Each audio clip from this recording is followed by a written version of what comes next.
For the last 26 years, my friend had trusted me. And then all of a sudden, nothing that I said mattered. She didn't believe me.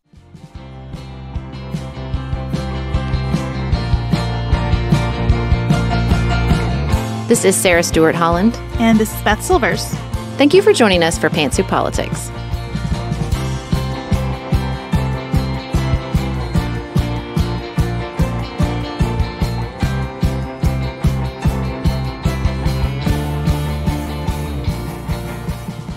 Hello, we are so glad you're joining us for another episode of Pantsuit Politics as we work through our summer series based on our book, Now What? How to Move Forward When We're Divided, about basically everything.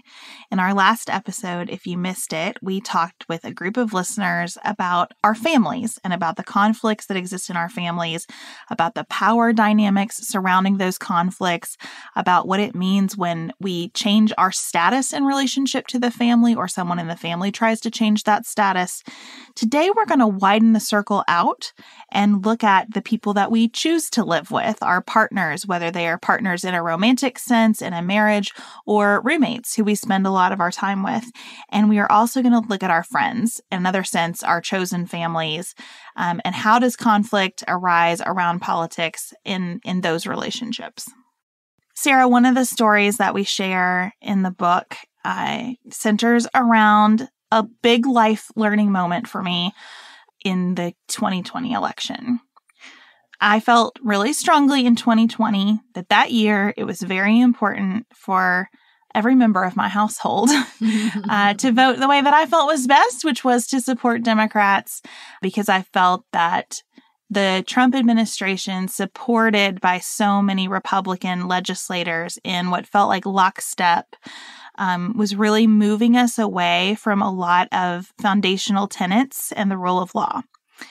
So I was very surprised and disappointed to learn that Chad had supported a number of libertarian candidates. Not surprised in the sense that I know that is more his leaning, certainly more than mine, but dismayed because I guess I just felt that I had been talking about this so much on the podcast and in our house. I had a personal relationship with a couple of the candidates that I had supported in that cycle, and I just thought that we were together on it.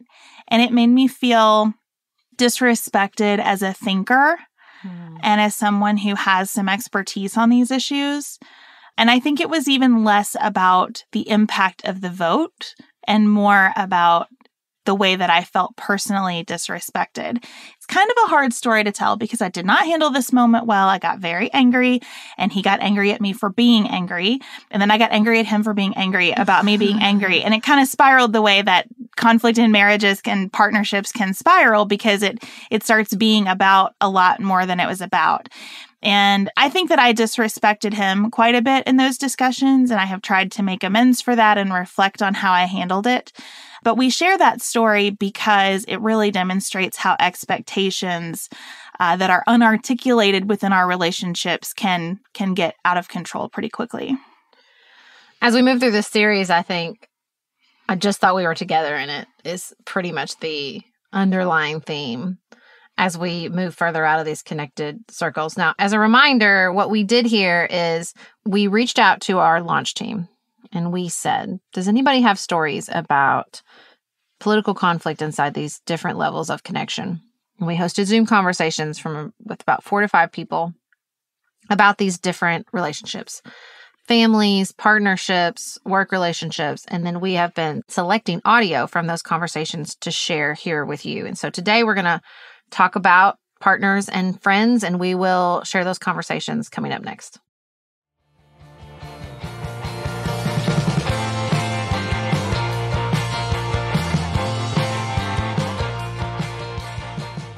When we're talking with adults about their family members, we're often talking about people who no longer live in the same house. So bringing our discussion into partners that we currently share space with brings in this whole level of your personal safety.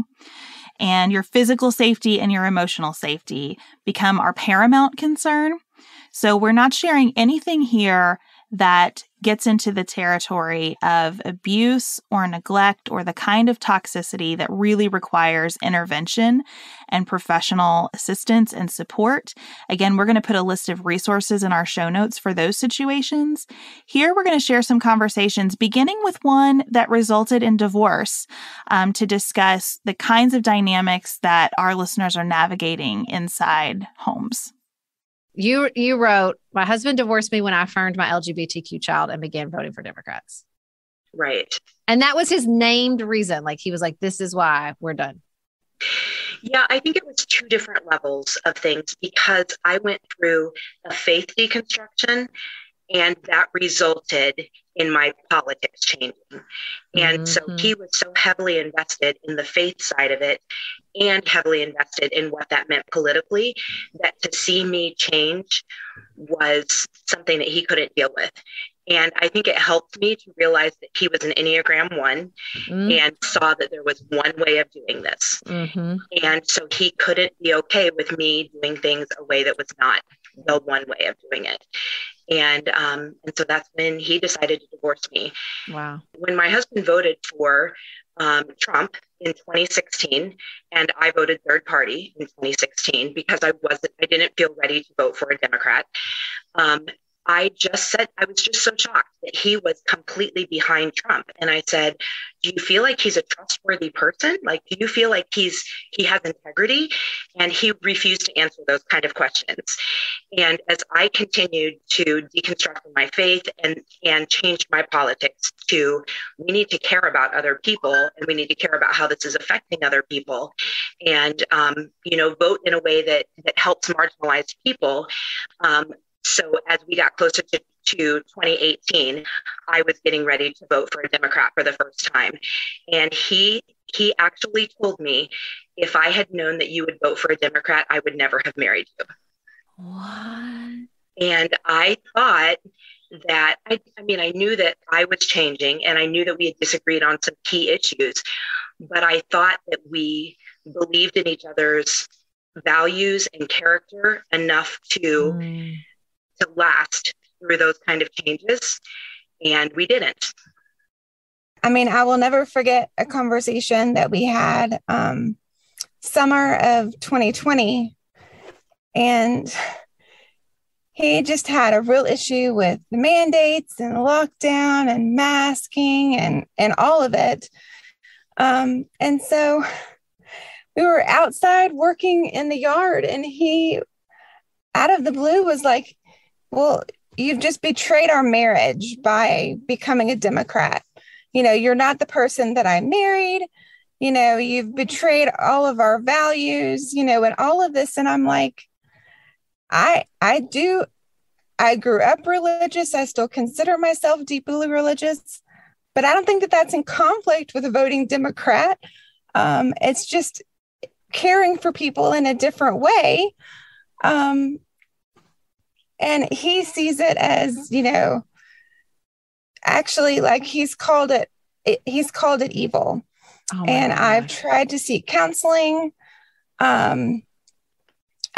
He refused counseling for a year and a half, but his whole excuse for not needing counseling was, he was like, well, I'm not the one who's changed. You're the one that's changed. And I just want to say, changing is not a bad thing. Learning and growing is something that we should be doing.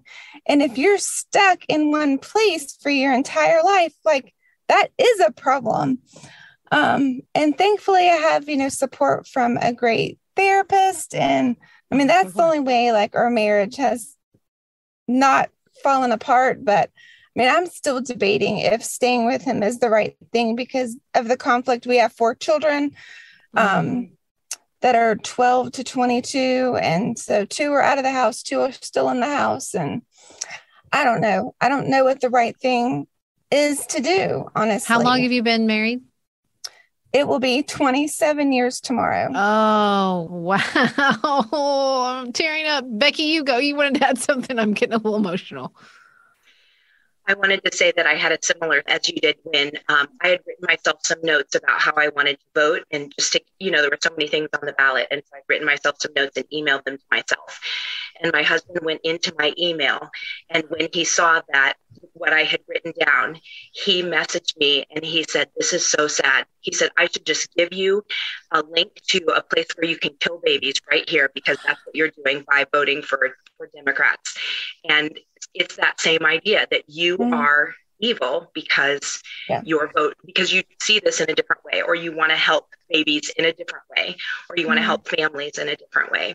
I'm so sorry. And it's like, I would like both your ex-husband and your husband's email addresses for later. But it's like going in your email like you're cheating. In families, there's this like status. There's a status exchange. And when that status shifts, or if someone who you feel is like lower in power and status to you tries to tell you what to do, that goes badly. Like if you're a kid and you're asking a parent to wear a mask, I think there's a real sense of like, you don't tell me what to do. That's not how this goes. Like in sibling relationships. And I feel like with marriages, it's that like, we promise to each other at this moment in time. And so the promise is linked to how you were at that moment in time. And so you owe it to me to stay how you were when I made that promise. Our partners are not just our spouses, but you had total conflict over COVID with your roommates, which what an intimate partnership. And like, if there's no respect around COVID, because you worked in a nursing home, right? Or a assisted living facility. So tell us about that. So it's interesting. I feel like I have a little bit of both sides of this. So I'm a therapist and a social worker by trade. Oh my goodness. Yeah. And so Can you fix it for us? Thank you so much. Part of me should be really good at like navigating conflict and having hard conversations, because that's what I do 40 hours a week. But it was really tricky. I went to a very conservative undergrad years ago, and then I stayed in the general area. And so I found myself in need of roommates a couple years ago. And so there was a group of girls who were all going to their graduate programs at the same school. And all of them were deeply I already feel like the conservative. puzzle pieces are falling together. And some of them to the extent of like thinking COVID is fake and that it's a hoax and that it's no different from the flu. I went into my living situation with a similar mentality of I'm just not going to say anything. They don't necessarily need to know where I land politically. We just share a living space. But then COVID hit, and I was working it was a memory care specific. So all the residents had dementia. And it's like they were shut out from seeing any family members except for through a window from March 2020 onward. And so for me, it was a really difficult personal struggle, because I'm like, I am trying to take every precaution, because I figure if I get it, I'll be fine. But if I get it and bring it into this like very tightly protected, hermetically sealed kind of environment, it's going to spread like wildfire and people will die. Yeah. Like, a lot of people will die. And so when you go out, you try and be as protective as possible. But when you live in an environment with 4 other people who aren't, it was like, I don't know if I can even like go into the kitchen, because they aren't taking COVID seriously because they don't think it's real. Like, it started to turn into like, I have so much love for the folks who live at this assisted living. And it started to feel like, do you guys not care about them? Do you not care if they're going to die? Like, because that's what practically this looks like. I know that we're young and we'll probably get it and be fine with it, but that's not the case for everyone. For me, something that I feel like I noticed was a lack of proximity. of like when I started out as a social worker and when I was in grad school, it's like I am working with women who are making choices about whether or not to pursue terminating a pregnancy, or working with teens who are trying to figure out how to come out to their parents or things like that. And so when you have that proximity, it's no longer just like an issue on paper. Yeah. It is like a heart and soul in front of you. And while I've always leaned a specific way politically, like that gave me so much more context. And at least in my roommate situations, it felt as though there was not a whole lot of like proximity to pain. It's just so unbelievably hard, I think. And it speaks to everything. It's when you share your life with someone, be it a partner, a roommate, and particularly a spouse, particularly if you share children, there's just this foundation of like, I think it's like in some ways beyond maybe like parents and children, this sense of, don't you want what's best for me? Like, is there like this baseline of care? And so if it's missing, which I think it is in so many places, unfortunately. And I mean, I think a lot of the cultural messages we tell ourselves make the fact that the reality that we all know it's missing in so many places, like even more painful, because we start to think there's something wrong with us and there isn't. Because we're sent all these messages like, this is what marriage is like, and this is what romantic partnerships are like, or this is what, friendships and family, all these messages we tell ourselves about deep connected relationships. And, so when those just the fundamentals of care and compassion are missing, it just hurts. It's so painful. As we had this conversation, we spent a lot of time on how painful our partner's reactions were to the ways in which we've changed.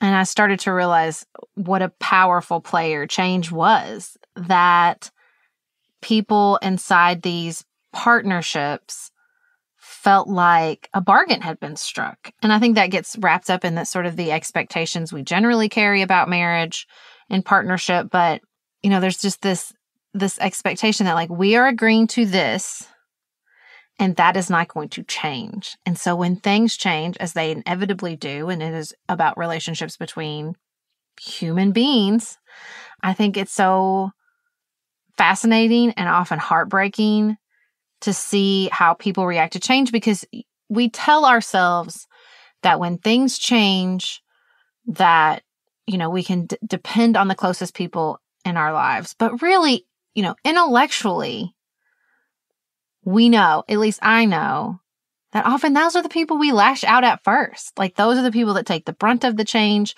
Those are the people, who, when we're stressed, sort of carry the burden of the stress and how we're dealing with it. And, I think that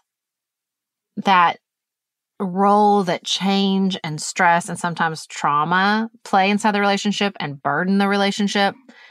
And then, those are things that you can't control. And so you're depending on this other person to help you react to these things you can't control.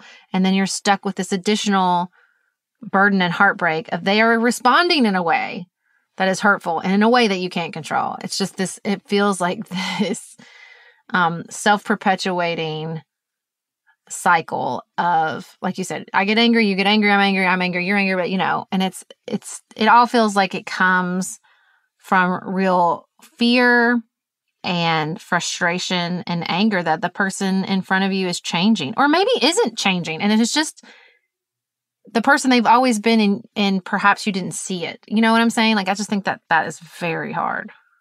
We just make such big commitments to each other when we share a house or a life that it's impossible to understand the scope of the commitment when we're making it. I think about one of the hardest moments for me a few years ago when I was considering making a change in my career and contemplating making a lot less money and not having the title of lawyer, which has a certain amount of status attached to it. And I had a conversation with my therapist at the time and said, I don't know how to tell Chad that I'm like going back on what he thought he was signing up for here. That he thought he was signing up for a certain lifestyle, a certain amount of income, and now I'm going to pull the rug out from under him. And my therapist said, oh, well, there's definitely an answer to that. And I was like, okay, awesome. And he said, shit happens, Beth. Like, you cannot promise to stay the same person for the rest of your life to anybody for any reason. And the question is, can you love each other through that? And if you can't love each other through a change in income, how are you going to love each other through bigger changes that will happen in your life? Some of them that will feel like choices to you and many that won't. And that really helped me sit down and have a conversation that sounded like, hey, could you love me if I am constantly changing careers? Could you love me if I'm never satisfied with the work that I do? You know, can we make it through these kinds of changes? And of course we can. But when I think about the stress I felt about that surface level decision, because in retrospect, that sounds obvious, that was a hard lesson to learn. How much harder when you are announcing to your spouse pretty fundamental changes in how you see the world and what you think is appropriate in the world. And then you're supposed to be the recipient of that news as the other spouse and be totally supportive and have no reaction of your own. We're just asking the impossible of each other without often stopping to say, wait a second, we're asking the impossible of each other. So what's the most loving way we can get through this hard moment? Well, I think that's what's hard. I don't necessarily, especially in the conversation we had with listeners, you know, I don't think anybody was asking the impossible of their spouse, both of two people that one stayed in their marriage and one has not. It's this paradox, it feels like, of change is inevitable. And also what my husband says all the time is, you marry who you marry. They are who they are. I think, you know, it is the complexity of human relationships that we always hold, that people do change. And also, people don't always change. Like, people are who they are. And so, you know, I think some people get to the moment where something comes into the marriage, something hard, something difficult. Oh, I don't know, like a global pandemic. And you see, they were cruel and uncaring, and they've been cruel and uncaring about small things up until this moment, the entire time. Or they are loving, and maybe this particular decision, you know, like Chad's voting, doesn't align with what I want, but I can see the undercurrent that he is loving and supportive. And so I think there's the difficulty is no one else can sort that out for you. And I think that's what the heartbreak you hear in these partnership relationships is, when it's a one-on-one relationship. It's like no one, you know, your friends can tell you, we think he's been mean to you for a long time, or we think he's selfish, or we think she really doesn't care about you. But at the end of the day, you have to decide what of that is true. Yeah, I don't think any of these listeners are asking for the impossible. What I think is generally impossible in partnership is expecting the other person in the partnership to not be a person. And that's what we often do, to not react, to not change, to not have feelings about your decisions. And COVID just exacerbated this in places where maybe some of that dissonance already existed, but it made it impossible to ignore, right? It brought it all to the surface and shined a big light on it and made the other person directly live with the consequences of your decision making. You want to think that your partner is on your side in all things. And that doesn't mean that you agree in all things, but that they are for you. Yes, that's such a good way to put it. Yes. And when you find out that they are not for you, and that they don't have that kind of care for you, sometimes you're better off on your own. Mm-hmm.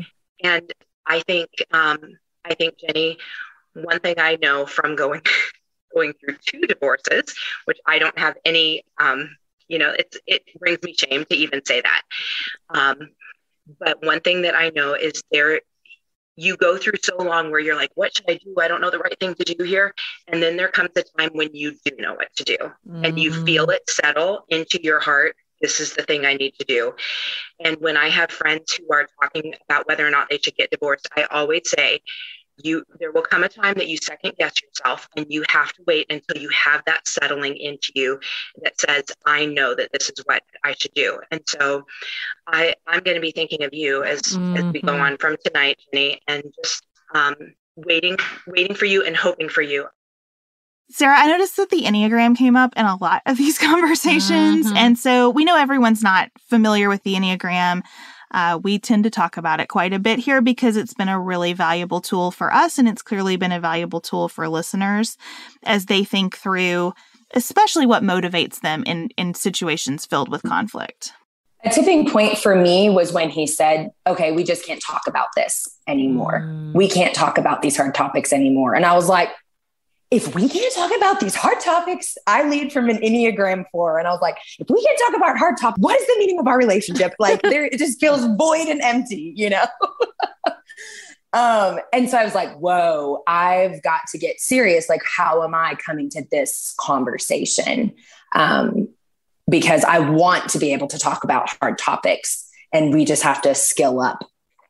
This is what we name in the book, is that as you are working through this change, as you are assessing, like, what is this person? What is my unmet expectations? You just need tools to help annotate the situation. You need tools and skills to help you say, okay, right now I see this as stress.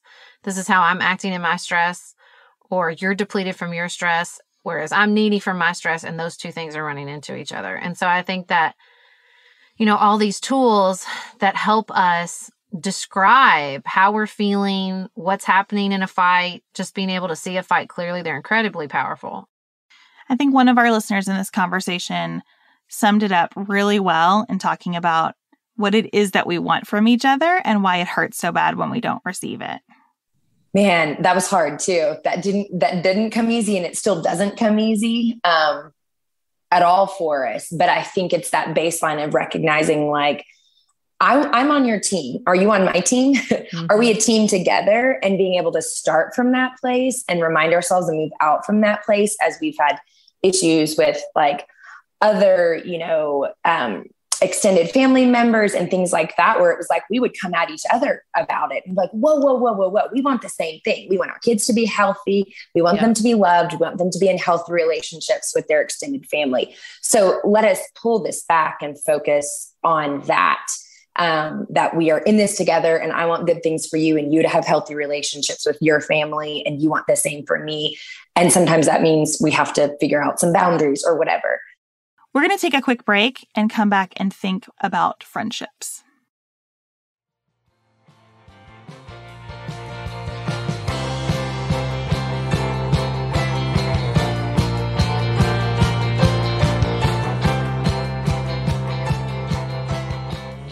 Sarah, we also gathered some of our listeners to talk about relationships with friends. And again, just a reminder to everybody, we did not set this up to be conversation about COVID or any particular political issue.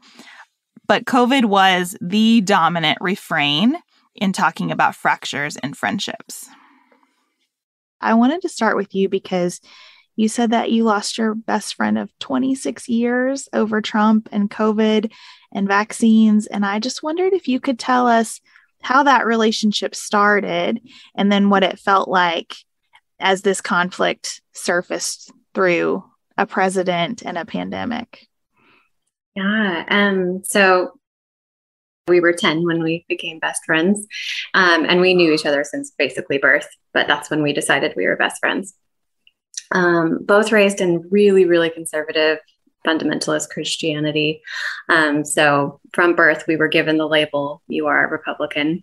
There's no other option for you, but also you're a woman, so you don't need to be involved in politics. She was just my person. I was closer with her than anyone really in my own family.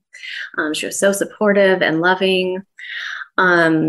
But then the Trump presidency came and suddenly she was political. And I hadn't really shared my political beliefs with her because she wasn't ever really open to it. I knew we would be different. And so it it just wasn't part of our friendship until the Trump presidency, and she started celebrating his presidency. And I was like, no.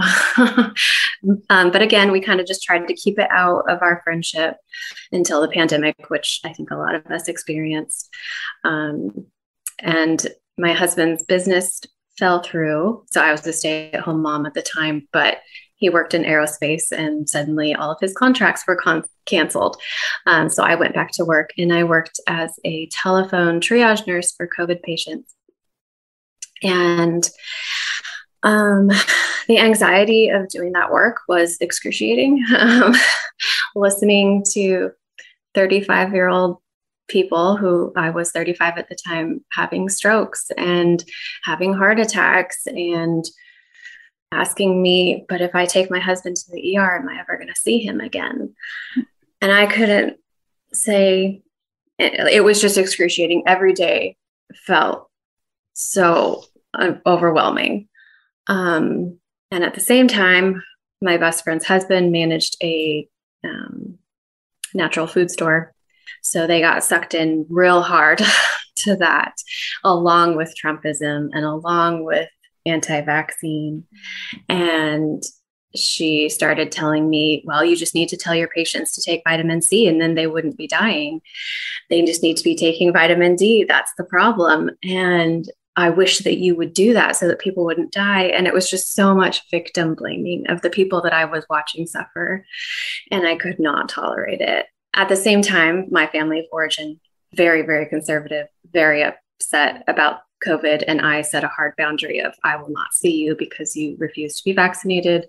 And I'm protecting my family before there was vaccines.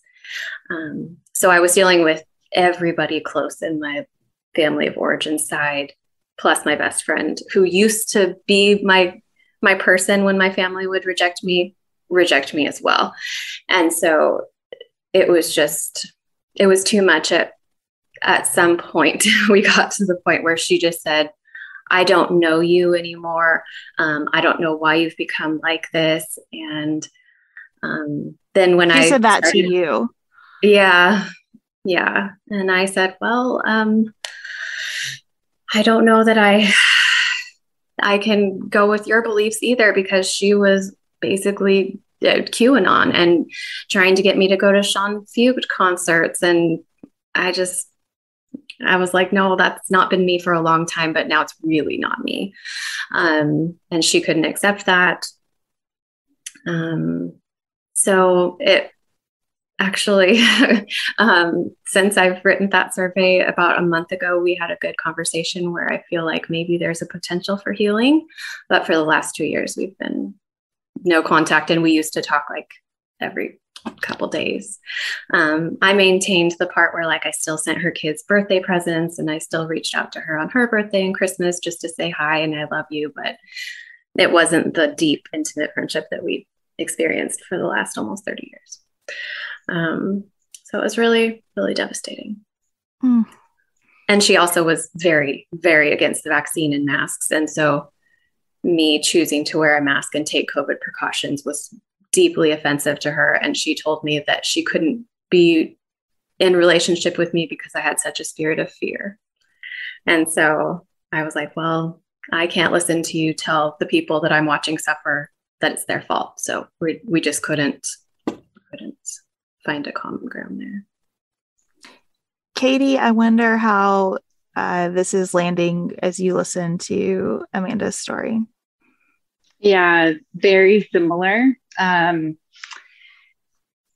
friendship started in college with a girlfriend.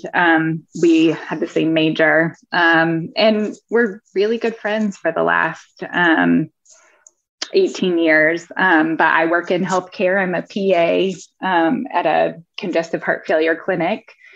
And my girlfriend is a health coach, nutritionist, influencer, just kind of in that alternative space. And she's always been against vaccines, or at least as long as she's had kids. So we've had not conflicts, but we've known that we felt very differently about those things for much of our friendship.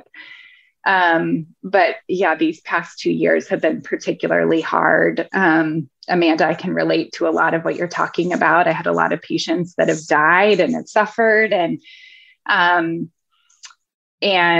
it's just a lot to carry when you're taking care of people who are really suffering. And that victim blaming is hard to listen to. And it's hard to know how to process that, going to work. And when, this girlfriend it doesn't believe that this is happening. And also, I just struggled with a lot of anger, like early on in the pandemic, having conflict over, her belief that physicians are falsifying death certificates. And I think the thing I struggled with was my experience, my real life experience was really different than the things that she was talking about. And it was really hard to bring those two together to say, like, I have a different perspective. Like I literally filled out a death certificate yesterday. I understand this process, and what you're sharing, screaming from the rooftops about is just, it's not true. And finding a way to have conversation there is just hard. And not to interrupt you, but the knowing that is accurate, and then watching them share information that will go on to harm other people. Other people will choose not to get the vaccine because they're telling them, all you have to read this book about the cure of vitamin C. You don't have to take a vaccine that's, going to cause all these things that don't actually happen. And just for the last 26 years, my friend had trusted me. And then all of a sudden, nothing that I said mattered. She didn't believe me, even though I was like, no, literally, I talked to a person who walked her husband in and never saw him again. Like, they die sometimes. Like, COVID is real. And just the complete denial of, well, you just must be making that up. And I just don't know how it's so hard. One of the things that we talk about in this chapter is how a lot of what's happening in our relationships is unarticulated, that we have layers to the conversation, right? It's not just, I think you said this really well just now, Amanda, like, it's not just that we see this differently. It's that you're communicating that you don't trust me anymore. And Melody, as I read your response, I thought about how you have like a physicality, like a physical layer to what's going on, because you had a friend from whom you contracted COVID. So can you talk about what happened there and how the dimensions, how you might articulate to this friend the dimensions of the hurt? Oh man, everything you guys were saying is just so, just hits me so hard. I got way back early in the pandemic, when everything was like, we really didn't know that many people. I mean, unless you're in healthcare, we really didn't know that many people around our area that were sick. And we still all were kind of quarantining, and our school was still, like, my kids were still home, and it was still really, I mean, it's still scary, but it was in that like really unknown stage. We were still washing our groceries. Right. I made the choice to go to, it was like a little Christmas party with friends that we've done this Christmas party for several years. And I went back and forth, and I really struggled with it. And a lot of my friends were healthcare workers, firefighters, EMTs, nurses, but they refused to wear masks. They would wear them if they had to, but they were very, COVID isn't real, or it's not a big deal. It's like the flu, etc. And it was hard to know what to believe at that point, because I didn't know anybody who had it, so I went and I ended up getting it from a friend at the party, and I will never forget. It was December 19th. I was watching my son's Christmas program on Zoom, and I was making dinner at the same time. And I literally I was fine. And then like straight down. And I was so sick.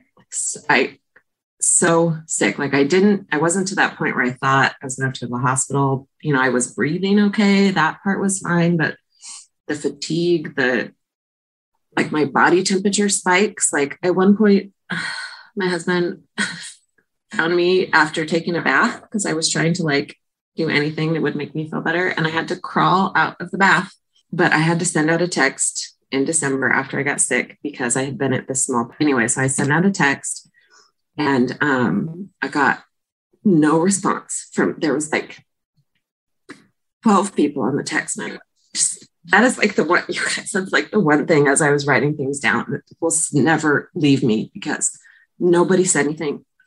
And then one of the other gals on the text sent out didn't respond to mine, but sent out another text and asked if anybody wanted to go take shooting lessons at the gun range.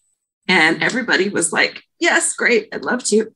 And it was so awful. I mean, and these were like my circle of people, these were my people who I thought were my people. And it's been hard, and I felt we went into this like individual retreat to your camp mentality, and I just felt abandoned. I had a really hard time parsing like people's political beliefs and their refusal to wear a mask or the things they would say on social media from how they felt about me. And I know that's not entirely fair, but it was really hard to separate, It's been really hard. I felt abandoned by my friends. I felt abandoned by, honestly, it's going to sound dramatic, but I think you guys will understand the previous administration. I just felt like, excuse my language, like I don't give a shit about you, I had a friend ask me to go for a walk. This was probably over a year ago. She wanted to know like why we weren't in touch. And she asked me if it was because she was a Trump supporter. And it just for so many reasons, I thought, I can't believe you would think that of me. Number one, like that I would not talk to you because of your political affiliation, which tells me that you feel the same way about my political affiliation. But just like, how obtuse can you be? Like, how many more ways do I have to tell you? Like, I want to ask you about what's connected with you and where you've had a different experience. You described seeing social media posts that just indicated that your friend had also kind of lost touch with reality. So will you tell us a little bit about that? Yeah, it's funny, actually, not funny, haha. Listening to Melody, I feel almost on the other side of the coin a little bit from the perspective of I'm the one that completely pulled back. But for my own mental health, it was like a thing I had to do to not make things worse for me. So this friend and I, we've been friends for, I think in terms of places we've been stationed, my husband's in the Coast Guard and I was active duty for a lot of years too. So most of our friendships center around, it's another Coastie family and that's who we get to be friends with. So we've been friends for, I want to say, my oldest daughter's 12, so probably about 10 or 11 years. And became friends because of proximity, because of sharing Coast Guard lifestyle, that kind of thing. And then as we had kids together, her oldest is just a few months older than my oldest. We, shared early motherhood things. It's kind of funny to like listen to the vaccine part of it. I was one of those crazy not vaccinating people of my children until COVID. And I told my doctor, it's funny how a global pandemic will really change your thoughts on a lot of things. So I think that was, I saw it with her and then also with a lot of people that I was in community with in an online Facebook group for moms that I was actually a moderator for. It centered around breastfeeding and feeding young children. And it was also natural stuff and that kind of thing. And I watched as I felt like I was looking at reality, watched my friend fall completely in the opposite direction down utter conspiracy rabbit holes where I was like, I guess this could have been me if I wasn't paying better attention. And so that was part of it. Like for my own sanity, I had to be like, okay, I got to separate what I think is fact from fiction. And I've got to do what I think is right for my family. And I watched her just rail against everything that felt right to me. And to the point where it felt like she was attacking me for trying to do these things. And not just me, but other friends that were thinking like me too. And the Facebook posts became things like those we've probably all seen them, like those gotcha posts, like oh, look at this thing I found that disproves the thing that you said. Yeah. And, 4 seconds of fact checking shows that what they're trying to gotcha on is not the whole story, because they either didn't read the whole story and they just read the headline, or they didn't fact check the story, or they didn't find out where the story came from, or whatever it was.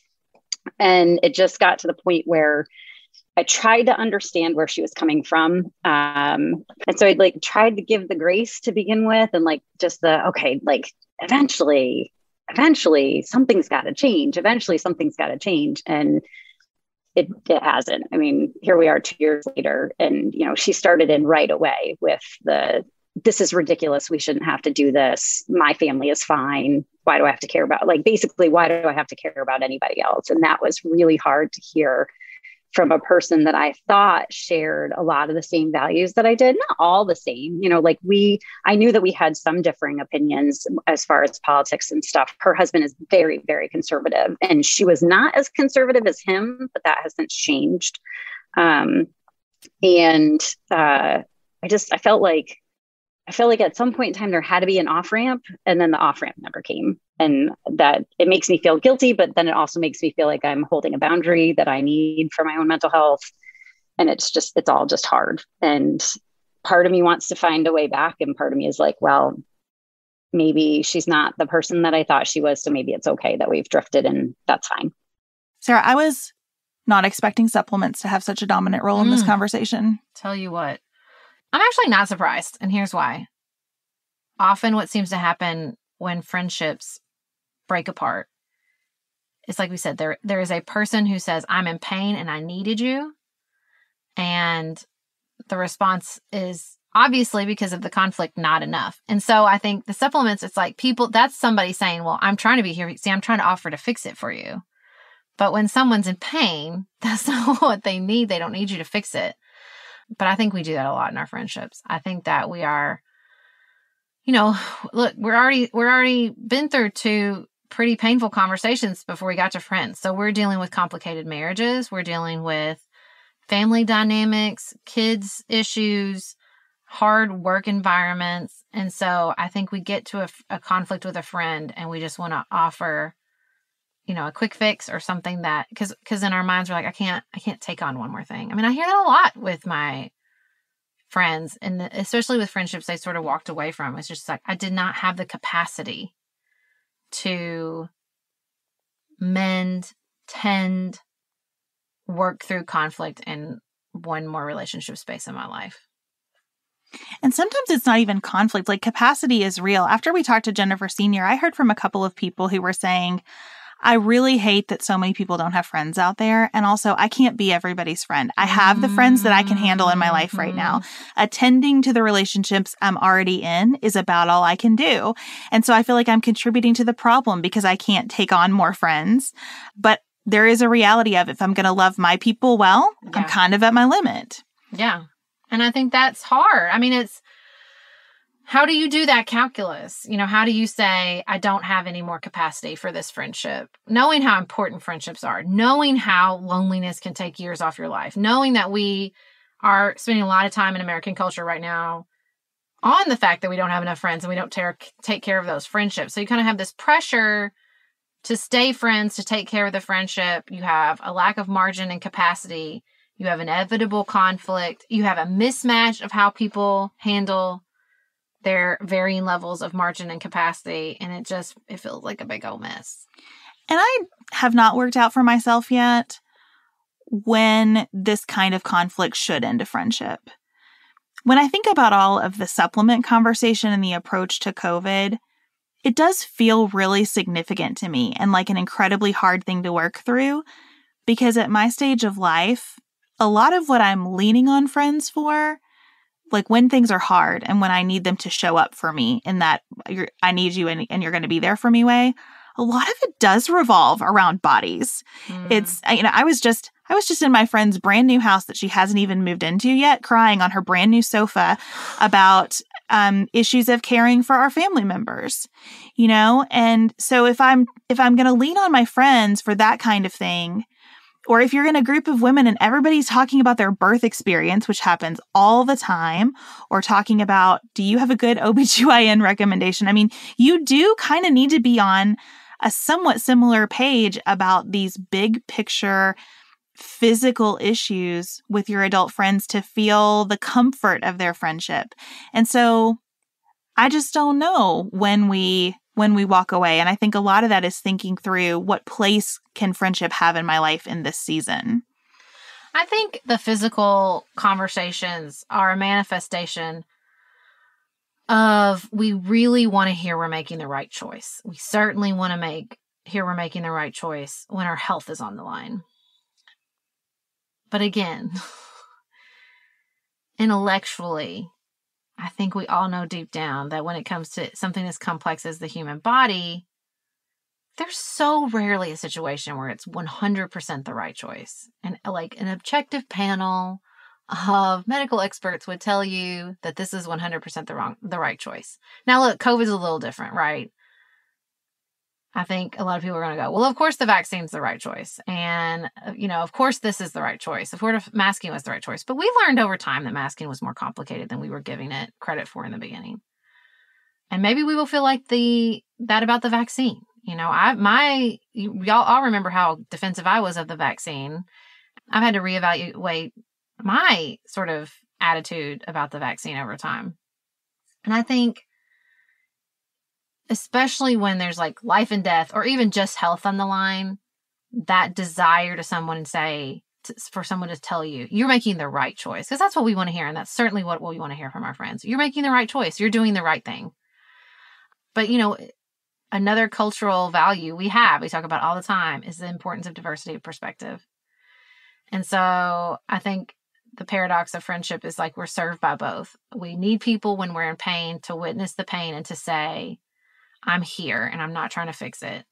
We need people who will say, I know you think you did the right thing. Here's something I'm thinking about when it comes to this. Like, we need both the people who will support us and the people who have different life perspectives and who will challenge us, and knowing when that's in right proportion. Well, I think that's impossible to know. Yeah, I think as I reflect on what I've learned about friendship recently, it is very much that I want people who are willing to get in my business. I think the only way you can have genuine, deep friendships as an adult is for no one to have the sense of like, that's not my business. I want people to tell me I'm wrong. I want people to tell me I'm missing something. I want people to see me struggling and not take my cues on how to help me, but to just jump in. And I want to do that back for them. I think that is true. And I think what reflects how true that is the most painful moments inside these conversations, and really beyond just friendships, but even inside families and partnerships, is when there was ghosting or shunning. I think people would almost prefer a fight or a conflict to just the walking away. And so that tells you the idea that like people just don't want you in their business. No, because when people just peace out, that is more hurtful than when someone's in their business in a way they find offensive, full of conflict, full of judgment. To me, it was clear that what was really hurtful is when people just walked away. And that reminds me that, the painful truth is when I have had too few friends in my life, it's because I wouldn't allow people to really be my friend, because I was trying to have everything together on my own. And my friendships are so much richer now that I don't do that. So those are some of our reflections on friendship in our lives at this moment. Let's hear from our listener group, how they're thinking about it on the other side or close to the other side of these painful experiences they shared. It's really hard for me to find friendships anyway, but this kind of situation where someone who I thought was like a person forever just turned so weird on me, for lack of a better word. It made me second guess how I read people. And it made me also just nervous about trying again. Influence for her life either, it's made it harder. It's definitely made it harder. For me, I guess a couple things. One of the things I feel like I've learned in this process is how to protect my emotional health. I was shocked at how much grief and heartache I've experienced over the last 2 years that I did not. I haven't experienced a friendship like this ending before. And goodness, I feel like I've learned the hard way just how painful that is. But have definitely learned to give myself grace in the midst of this, just processing this over a long time. And recognizing the importance of friendships and being a safe place to land, in contrast to this friendship that has, ended for now. I hope that that's not always the case, but I have another friend who's been such a safe landing place in the midst of these last 2 years. And I've been so grateful for that, in investing in those relationships and then putting up boundaries where it just, this other friendship that just really sucked so much emotional space in the last 2 years. While I value having friends that think differently than me, this was just a situation where I was like, I cannot keep doing this. I can't lose sleep, weeks on end trying to fix a relationship that just is not meant to be right now. And that might not always be the case, but letting that go and just having the ability to say, like, not now, this isn't working right now, has felt freeing. And has also allowed me to just appreciate other relationships, where I've found some of that comfort elsewhere. Oh, I feel like, I think, Beth, in one of your podcasts where you were talking about I listen to a lot of podcasts, so I maybe got this confused. Where you were talking about the LGBTQ community and like the fluidity of gender. And I think it was you that said, I wish we could just say, this is who I am right now. And maybe that wasn't you, but Sarah, that's Sarah's big aha moment about discussing this with her kids right now, that she wants them to just be able to say, this is where I am now, and be open to what happens next. Yeah. I loved that so much, because I think most of you have said some version of, I thought this was going to be a friend forever, and I think, Beth, to your point about we don't have language for this, I think we always assume that those deeper friendships will be there forever. Like, nobody really tells you that there's seasons of adult friendship. Like, I had no idea. So this is the first really like big break. And obviously for all of us going through this pandemic, we've seen things that we didn't know were coming. But I think for me, in terms of what it's brought to me, there's been multiple things. I've learned how to set boundaries around my energy, which I was always, again, in Enneagram 7, I struggled mightily with the fear of missing out. And so we did all of the things all the time, never said no to anything. And I realized I was pre-COVID Melody is entirely different from post-COVID Melody. And I feel like if I hadn't gone through what I went through, it would have taken me a lot longer to get there. But in all reality, I'm very happy with this version of myself. And it's come at great cost to my physical well-being and to my friendships, but it's deepened a lot of other things too. And it makes me feel like, I don't know what the right word is. I feel truer to myself, and I feel better about what I'm standing for, and that I'm standing for anything, I guess. It's changed a lot. I feel similar, where I'm just so much happier being authentic, and I've found my voice, whereas before I didn't know anything. And so I felt like I didn't have anything important to say. Again, with the white privilege, like, I was told that it doesn't matter how you vote as long as it's Republican, and nothing's going to change anyways. So like, just the way I was raised was so problematic, and I grieve that is my upbringing, but I'm doing everything in my power to change it now. And my family members, I've lost most of them, and I'm on my own now, and I've never been happier, which is a weird thing to even try to describe, but I've built my own community around me, and they're the people that do show up. They're the people that love me regardless of what I have to say, even if we disagree. And they see who I actually am versus just like, oh, she believes in pro-choice, so that means she's not a good person. I have just found the most authentic, beautiful people just by using my voice. It's kind of weeded out the people that I thought were forever, but it has been really amazing.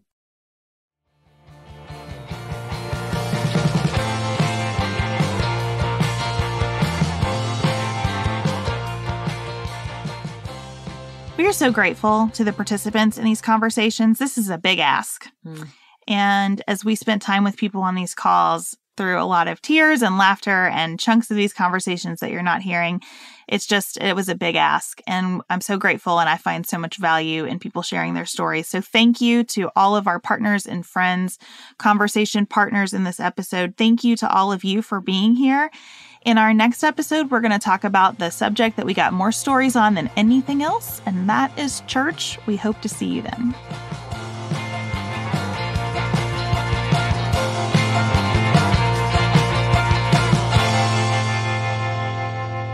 Pantsuit Politics is produced by Studio D Podcast Production. Elise Knapp is our managing director. Maggie Penton is our community engagement manager. Dante Lima is the composer and performer of our theme music. Our show is listener-supported. Special thanks to our executive producers. Martha Brunitsky. Linda Daniel. Allie Edwards. Janice Elliott. Sarah Greenup. Julie Haller. Helen Handley. Tiffany Hassler. Emily Holiday. Katie Johnson. Katina Zuganellis-Kasling. Barry Kaufman. Molly Kors. The Creeps. Lori Ladow. Lily McClure. Emily Neasley. The Cousins. Tawny Peterson. Tracy Putoff. Sarah Ralph. Jeremy Sequoia. Katie Steigers. Karen True. Annika Uvaline. Nick and Elisa Valelli. Catherine Vollmer. Amy Whited. Jeff Davis. Melinda Johnston. Ashley Thompson. Michelle Wood. Joshua Allen.